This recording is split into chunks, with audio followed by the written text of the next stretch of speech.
September 1998. A hedge fund you've probably never heard of is hours away from collapsing and taking the entire global financial system with it.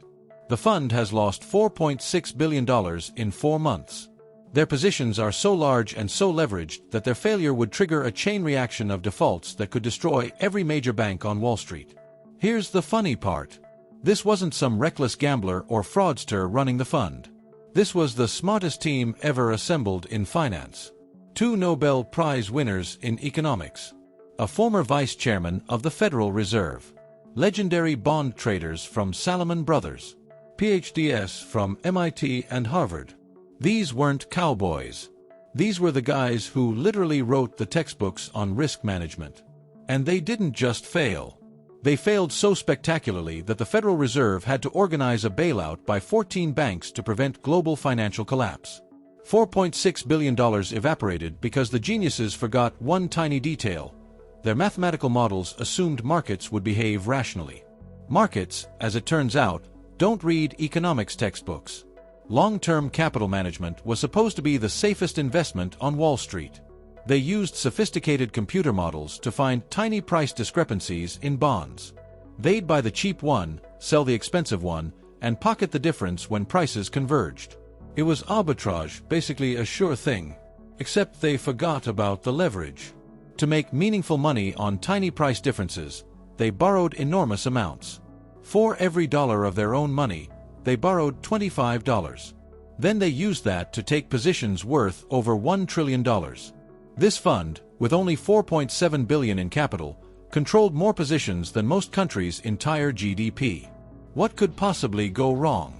The collapse of LTCM is the ultimate story of intellectual arrogance meeting reality. It's about people so smart they thought they'd conquered risk. It's about mathematical models that worked perfectly until they didn't. It's about the difference between theory and practice, between what should happen and what actually happens when everyone panics at once. And here's why it matters today. The same strategies that destroyed LTCM are back. Quantitative hedge funds use even more sophisticated models, even more leverage, even bigger positions. They're run by even smarter people with even faster computers. And they're all making the same fundamental mistake, assuming that because something hasn't happened in their data, it can't happen in reality. John Meriwether was the founder and face of LTCM. He'd built his reputation at Salomon Brothers running one of the most successful bond arbitrage trading desks on Wall Street.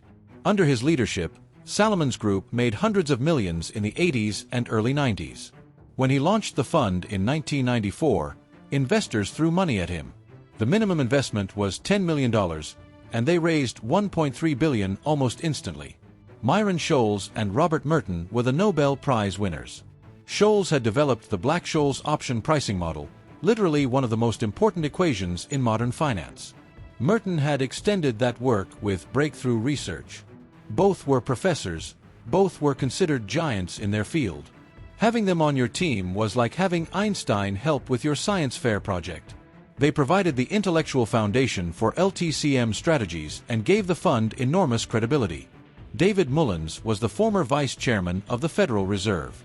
He'd left the Fed to join LTCM, bringing inside knowledge of how central banks operate. His presence suggested the fund understood not just markets but the regulators who influenced them. The partners invested their own money heavily in the fund. Scholes and Merton put in much of their Nobel Prize money. Meriwether invested his entire net worth. This wasn't a scam where insiders knew it was risky. They genuinely believed in their models. The investors included major banks, pension funds, even some central banks. The Italian central bank put money in. Major Swiss banks were clients. These weren't unsophisticated retail investors. These were institutions with their own risk management teams, and they all believed the Nobel Prize winners had figured something out. The collapse would embarrass everyone involved. The geniuses lost their money. The sophisticated investors lost billions. And the banks that lent LTCM all that leverage looked like idiots for not understanding what they were financing. The 1990s were the golden age of quantitative finance. Computers were becoming powerful enough to run complex models. Financial data was becoming digitized. Mathematical techniques from physics were being applied to markets. A new breed of trader was emerging, The quant, someone who used mathematical models rather than gut instinct. LTCM's core strategy was convergence arbitrage. They'd find two similar securities with slightly different prices and bet that the prices would converge. For example, they'd find two government bonds with similar maturities but different yields. They'd buy the cheaper one and short the more expensive one. When the yields converged, they'd profit. This is considered one of the safest strategies in finance. You're not betting on market direction. You're not predicting whether stocks go up or down. You're just betting that similar things should trade at similar prices. It's like noticing that identical iPhones cost $99 at one store and $101 at another, then buying from the cheap store and selling at the expensive one. The problem is that $2 isn't much profit.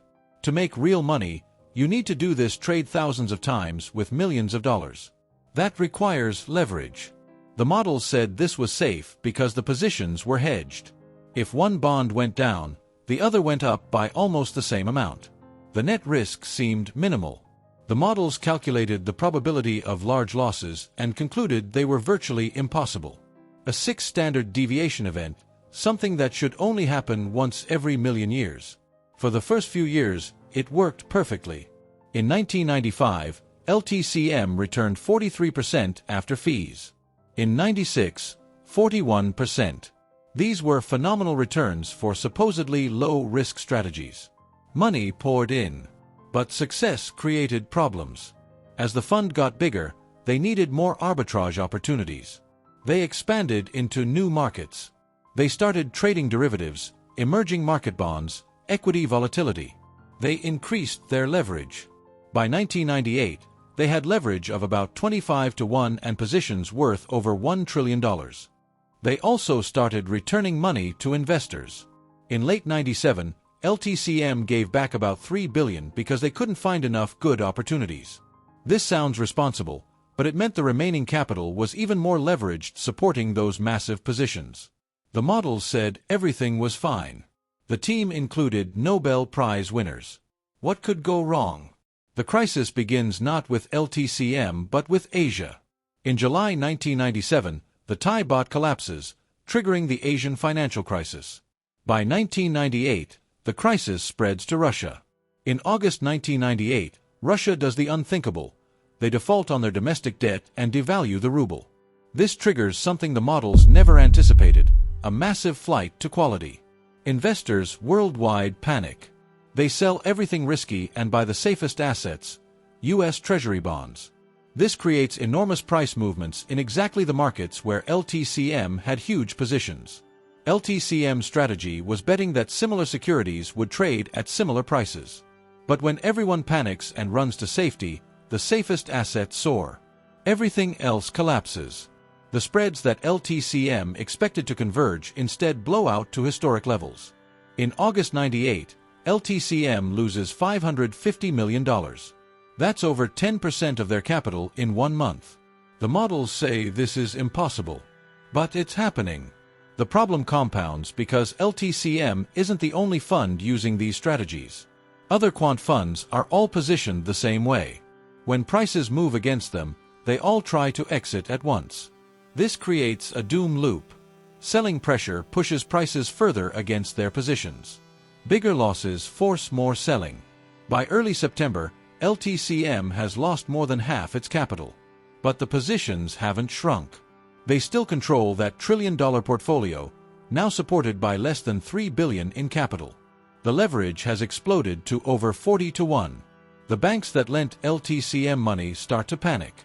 They make margin calls, demanding more collateral. But LTCM doesn't have more. They're trapped. They can't meet margin calls without selling positions, but selling will lock in catastrophic losses and push prices even further against them. Merriweather calls investors trying to raise emergency capital. He approaches George Soros, Julian Robertson, everyone he can think of. Nobody wants in. The positions are too large, too illiquid, too risky. By mid-September, LTCM is down to $400 million in capital supporting a trillion-dollar portfolio. They're effectively insolvent. If they fail and have to liquidate, they'll dump positions into an already panicked market. The losses will cascade to every bank that lent them money. The Federal Reserve realizes they have a potential systemic crisis. William McDonough, president of the New York Fed, organizes a meeting of Wall Street's biggest banks. The message is simple: LTCM is going down, and they're going to take some of you with them unless you act. On September 23, 1998, 14 banks agree to inject $3.6 billion into LTCM in exchange for 90% of the fund. This isn't a government bailout. The Fed doesn't provide money. But the Fed organized it and made clear that letting LTCM fail wasn't acceptable. The banks take control and slowly unwind the positions over the following months. The losses are contained. The global financial system doesn't collapse. But LTCM's investors lose almost everything. The partners, who had their own wealth in the fund, are nearly wiped out. The Nobel Prize winners lost most of their Nobel Prize money betting on their own models. If you think the lessons of LTCM were learned, I have bad news. We're doing the same thing again, just with better computers and bigger numbers. Quantitative hedge funds are more dominant than ever. Renaissance Technologies, Citadel, 2 Sigma, these funds manage hundreds of billions using computer models to find tiny inefficiencies. They're all incredibly smart people using incredibly sophisticated math. Sound familiar? The leverage hasn't gone away. It's just better hidden. Hedge funds don't report leverage the same way banks do. They can use derivatives to get massive exposure without technically borrowing. High-frequency trading is LTCM strategies on steroids. These firms are doing arbitrage on microsecond timeframes, using leverage, betting on tiny price discrepancies. When it works, it's free money. When it fails fast and catastrophically. The flash crash of 2010 showed what happens when quantitative models all react the same way. In 36 minutes, the Dow dropped almost 1,000 points because automated trading programs triggered each other. It was LTCM's doom loop at computer speed. We also see the same intellectual arrogance. Modern quants believe their models are better than LTCM's. They have more data, better computers, smarter algorithms. But here's the thing, LTCM had also tested their strategies against historical data. The problem is that the crisis that kills you is always the one that wasn't in your historical data. Risk models still rely on assumptions about correlations that work great until they don't. They still assume markets behave rationally. They still underestimate extreme events. They still fail to account for what happens when everyone tries to exit at once. The biggest parallel is systemic interconnection. LTCM almost brought down the system because every major bank had exposure. Today, the interconnection is worse. High-frequency trading firms are embedded in market infrastructure. Prime brokers provide leverage to thousands of hedge funds. When something breaks, it'll break everywhere. The LTCM collapse teaches 3 brutal lessons about the limits of intelligence in finance. First, models are not reality. LTCM's models were mathematically sound. The Nobel Prizes were deserved. But models require assumptions, and those assumptions are always simplifications. They assume normal distributions when real markets have fat tails. They assume stable correlations when correlations go to 1 in a crisis. Intelligence doesn't overcome these limitations. It just makes you more confident in flawed models. Second, leverage transforms low risk into catastrophe. LTCM strategies really were relatively safe in isolation. But when you leverage those strategies 25 to 1, you've eliminated any margin for error. A small move against you becomes a crisis. Third, systemic risk is everyone's problem. LTCM thought they were running a private fund. But their size and leverage meant their failure would cascade. This is the too big to fail problem. When institutions become so interconnected that their failure threatens the system, society bears the risk whether we want to or not. Here's the uncomfortable truth. We didn't learn these lessons because learning them would require giving up on enormous profits. Quantitative trading makes too much money. Leverage amplifies returns too effectively. Being the smartest guy in the room feels too good. So instead, we convince ourselves that our models are better, our risk management is more sophisticated, our situation is different. It's not different. The math is more complex. The computers are faster. But the fundamental dynamic is identical. Brilliant people using sophisticated models with enormous leverage betting that markets will behave rationally. Until they don't. The next LTCM is being built right now. It might be a quantitative hedge fund that's too leveraged. It might be algorithmic trading strategies that all react the same way. But it's out there, and it's probably being run by very smart people who believe they've figured out how to beat the market with science. If this video made you question whether intelligence alone can conquer financial risk, share it. Because the more people who understand the limits of models and the dangers of leverage, the better chance we have of spotting the next LTCM before it explodes. Subscribe for more deep dives into financial disasters and the patterns that keep repeating. Long-term capital management showed us that genius plus leverage equals catastrophe. We're still looking for geniuses willing to learn that lesson.